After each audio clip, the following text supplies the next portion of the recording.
Let's discuss the concept of God in Semitic religions. As I mentioned, the major among the Semitic religions are Judaism, Christianity, and Islam. First, we'll discuss the concept of God in Judaism. It's mentioned in the Old Testament, in the book of Deuteronomy, chapter number 6, verse number 4. Moses, peace be upon him, says in Hebrew, Shama Israelo, Adnai Alhayno Abnai Khad. It's a Hebrew quotation which means, Hear, O Israel, the Lord, our God, is one Lord. It's mentioned in the book of Isaiah, chapter number 43, verse number 11.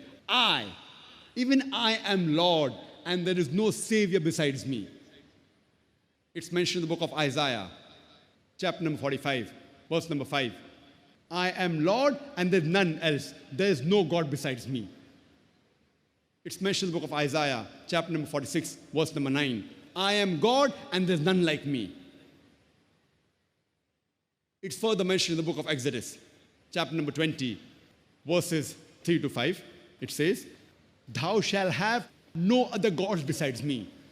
There's Almighty God speaking in the Old Testament, book of Exodus, chapter number 20, verses 3 to 5.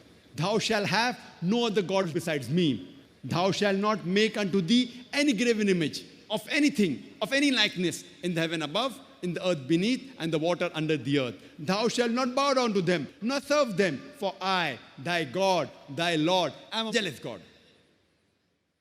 A similar message is repeated in the book of Deuteronomy, chapter number 5, verse number 7 to 9, which says, Thou shalt have none other gods besides me. Thou shalt not make unto thee any graven image of anything, of any likeness in the heaven above, in the earth beneath, and the water beneath the earth. Thou shalt not bow down to them, nor serve them, for I, thy God, thy Lord, am a jealous God. So if you read the Jewish scriptures, the Old Testament, you shall understand the concept of God in Judaism, that you have to believe in one God, and Almighty God has got no images.